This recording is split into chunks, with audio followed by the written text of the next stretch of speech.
500 रुपए। जावेद चौधरी। मेरे पास चंद दिन कबल एक रिटायर्ड पुलिस ऑफिसर आए। उनका छोटा सा मसला था, मैं उनकी जितनी मदद कर सकता था मैंने कर दी। इसके बाद गुफ्तगू शुरू हुई तो मैंने उनसे जिंदगी का कोई हैरान कुन वाकया सुनाने की दरख्वास्त की। मेरी फरमाइश पर उन्होंने एक ऐसा वाकया सुनाया जिसने मुझे हिला कर रख दिया और मैंने सोचा मुझे ये आपके साथ भी शेयर करना चाहिए। पुलिस ऑफिसर का कहना था, मैं 1996 में लाहौर में SHO था। मेरे वालिद अलील थे। मैंने उन्हें सर्विसेज अस्पताल में दाखिल करा दिया। सर्दियों की एक रात मैं ड्यूटी पर था और वालिद अस्पताल में अकेले थे। अचानक उनकी तबीयत ज्यादा खराब हो गई और वो उल्टियां करने लगे। मेरे खानदान का कोई शख्स उनके पास नहीं था। वो 2 मरीजों का कमरा था। उनके साथ दूसरे बेड पर एक मरीज दाखिल था। उस मरीज का अटेंडेंट मौजूद था। वो उठा, उसने डस्टबिन और तौलिया लिया और मेरे वालिद की मदद करने लगा। वो सारी रात अब्बा जी की उल्टियां साफ करता रहा। उसने उन्हें कहवा भी बनाकर पिलाया और उनका सर और बाजू भी दुबाए। सुबह डॉक्टर आया तो उसने उसे मेरे वालिद की कैफियत बताई और अपने मरीज की मदद में लग गया। मैं 9 बजे सुबह वर्दी पहनकर तैयार होकर वालिद से मिलने अस्पताल आ गया। अब्बा जी की तबीयत उस वक्त तक बहाल हो चुकी थी। मुझे उन्होंने अटेंडेंट की तरफ इशारा करके बताया, रात मेरी इस मौलवी ने बड़ी खिदमत की। मैंने अटेंडेंट की तरफ देखा। वो एक दरमियानी उम्र का बारिशदान पान सा मुलाजिम था। मैंने मुस्कुराकर उसका शुक्रिया अदा किया, लेकिन फिर सोचा उसने सारी रात मेरे वालिद की खिदमत की है, मुझे उसे टिप देनी चाहिए। मैंने जेब से 500 रुपए निकाले और उसके पास चला गया। वो कुर्सी पर बैठा हुआ था। मैंने अपना एक हाथ उसके कंधे पर रखा और दूसरे हाथ से उसे 500 रुपए पकड़ाने लगा। वो कुर्सी पर किसमिसाया, लेकिन मैंने रौनक भरी आवाज में कहा, ले मौलवी, रख ले ये रकम, तेरे काम आएगी। वो नरम आवाज में बोला, नहीं भाई नहीं, मुझे किसी मुआवजे की जरूरत नहीं। मैंने आपके वालिद की खिदमत अल्लाह की रजा के लिए की थी। मैंने नोट जबरदस्ती उसकी जेब में डाल दिए। उसने वापस निकाले और मेरे हाथ में पकड़ाना शुरू कर दिए, जबकि मैं उसे कंधे पर दुबाता जा रहा था और इसरार कर रहा था। मैं उसे बार बार, ओ मौलवी छड़, जिद ना कर, रख ले, तेरे काम आएंगे, ये भी कह रहा था, मगर वो बार बार कह रहा था, मेरे पास अल्लाह का दिया बहुत कुछ है, मुझे पैसे नहीं चाहिए। मैंने रात देखा आपके वालिद अकेले हैं और तकलीफ में हैं। मैं फारिग था, लिहाजा मैं अल्लाह की रजा के लिए उनकी खिदमत करता रहा। आप लोग बस मेरे लिए दुआ कर दें। लेकिन मैं बाज ना आया। मैंने फैसला कर लिया, मैं हर सूरत इसे पैसे देकर रहूंगा। पुलिस ऑफिसर रुके, अपनी गीली आंखें और भारी गला साफ किया और फिर बोले, इंसान जब ताकत में होता है तो ये मामूली बातों पर जिद बांध लेता है। ये हर सूरत अपनी बात मनवाने की कोशिश करता है। मैंने भी पैसे देने की जिद बना ली थी, मगर मौलवी मुझसे ज्यादा जिद्दी था। वो नहीं मान रहा था। मैं उसकी जेब में पैसे डालता था और वो निकाल कर कभी मेरी जेब में डाल देता था और कभी हाथ में पकड़ा देता था। मैंने इस धींगा मुश्ती में उससे पूछा, मौलवी यार तुम करते क्या हो? उसने जवाब दिया, बस ऐसे ही लोगों की खिदमत करता हूँ। वो मुझे अपना काम नहीं बताना चाहता था। मैंने अब उसका जरिया रोजगार जानने की जिद भी बना ली थी। मैं उससे बार बार उसका काम पूछने लगा।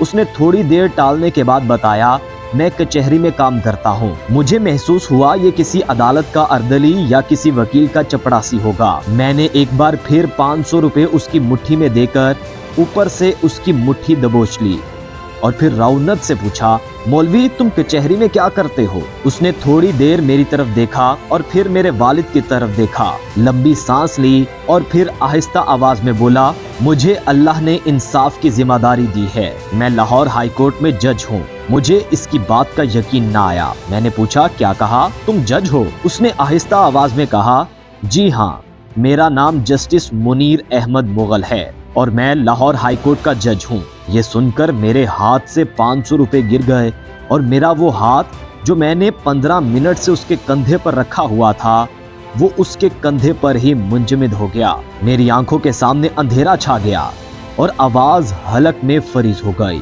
मुझे समझ नहीं आ रही थी मैं अब क्या करूं। जस्टिस साहब ने बड़े प्यार से मेरा हाथ अपने कंधे से उतारा, खड़े हुए, झुककर फर्श से 500 रुपए उठाए, मेरी जेब में डाले और फिर बड़े प्यार से अपने मरीज की तरफ इशारा करके बताया, ये मेरे वालिद हैं, میں ساری رات ان کی خدمت کرتا ہوں، ان کا پخانہ تک صاف کرتا ہوں۔ میں نے رات دیکھا آپ کے والد اکیلے ہیں، ان کی طبیعت زیادہ خراب ہے، لہٰذا میں انہیں اپنا والد سمجھ کر ان کی خدمت کرتا رہا، اس میں شکریہ کی کوئی ضرورت نہیں۔ یہ سن کر میں شرم سے زمین میں گڑ گیا، کیونکہ میں صرف SHO تھا اور میرے پاس والد کے لیے وقت نہیں تھا۔ میں نے انہیں اکیلا اسپتال میں چھوڑ دیا تھا، جبکہ ہائی کورٹ کا جج پوری رات اپنے والد کے ساتھ ساتھ میرے والد کی بھی خدمت کرتا رہا اور ان کی الٹیاں بھی صاف کرتا تھا۔ میرے لیے ڈوب مرنے کا مقام تھا۔ میں ان کے پاؤں میں جھک گیا، مگر اس عظیم شخص نے مجھے اٹھا کر سینے سے لگا لیا۔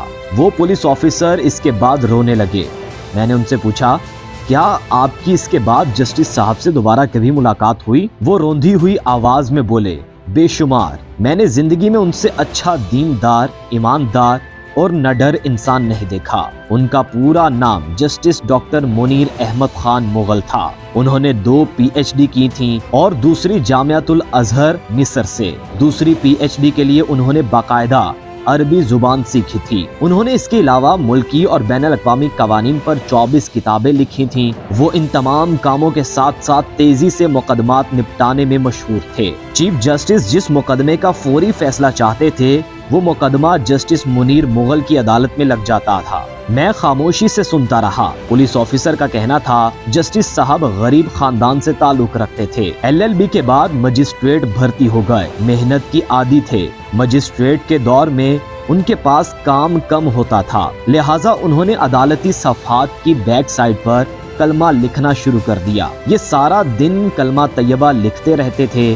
شاید اس پریکٹس کا صلہ تھا، اللہ تعالیٰ نے ان کی انرجی اور ٹائم میں برکت ڈال دی۔ انہوں نے دوران ملازمت ایک PhD کی، پھر عربی زبان سیکھی، جامعۃ الازہر میں داخلہ لیا اور عدالتی ٹائم کے بعد عربی زبان میں تھیسس لکھ کر مصر سے بھی PhD کر لی تھی۔ وہ ہر نیا قانون پڑھتے اور اس پر فوری طور پر کتاب لکھ دیتے تھے۔ وہ کتاب بھی خود ٹائپ کرتے تھے اور اس سارے کام کے دوران عدالتی کارروائی بھی متاثر نہیں ہوتی تھی۔ وہ دھڑا دھڑ مقدمات نپٹا دیتے تھے۔ انہوں نے پوری زندگی اپنے والد کی خدمت خود کی۔ والد زیادہ بیمار ہوئے تو ان کے بیڈ پر پاؤں کے قریب گھنٹی کا بٹن لگا دیا اور گھنٹی اپنے کمرے میں رکھ لی۔ والد ضرورت پڑنے پر پاؤں سے بٹن دبا دیتے تھے اور وہ بھاگ کر ان کے پاس پہنچ جاتے تھے۔ اپنی بیگم کو بھی والد کا کوئی کام نہیں کرنے دیتے تھے۔ میں نے ان سے جسٹس صاحب کی زندگی کے مزید واقعات سننے کی درخواست کی۔ پولیس آفیسر ہنس کر بولے، ایک بار ان کی عدالت میں جائیداد کے تنازع کا کیس آیا۔ ایک طرف سوٹڈ بوٹڈ امیر لوگ کھڑے تھے، ان کے ساتھ مہنگے وکیل تھے، جبکہ دوسری طرف ایک مفلوق الحال بوڑھا کھڑا تھا۔ اس کا وکیل بھی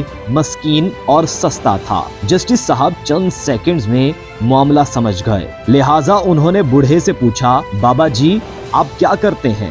بزرگ نے جواب دیا، میں پرائمری ٹیچر ہوں۔ یہ سن کر جسٹس صاحب اٹھ کر کھڑے ہو گئے اور کہا، ماشاءاللہ، ہماری عدالت میں آج ایک استاد آئے ہیں، لہٰذا یہ استاد کرسی پر بیٹھیں گے اور عدالت سارا دن ان کے احترام میں کھڑی ہو کر کام کرے گی۔ اور اس کے بعد یہی ہوا۔ وہ بوڑھا استاد کرسی پر بیٹھا رہا، جبکہ جسٹس صاحب اپنے عملے اور وکلا کے ساتھ کھڑے ہو کر کام کرتے رہے۔ جسٹس صاحب نے سارے مقدمے نپٹانے کے بعد آخر میں بوڑھے استاد کا کیس سنا اور 5 منٹ میں وہ بھی نپٹا دیا۔ میں نے ان سے پوچھا، کیا جسٹس صاحب حیات ہیں؟ ان کا جواب تھا، جی ہاں، لیکن بیمار ہیں اور مفلوج ہیں۔ پولیس آفیسر نے اس کے بعد پرس سے 500 روپے کے 5 بوسیدہ نوٹ نکالے، میرے سامنے رکھے اور کہا، یہ وہ 500 روپے ہیں، میں آج بھی انہیں تعویذ کی طرح جیب میں رکھتا ہوں۔ میں نے نوٹ اٹھائے، انہیں بوسہ دیا اور اسے واپس پکڑا دیے۔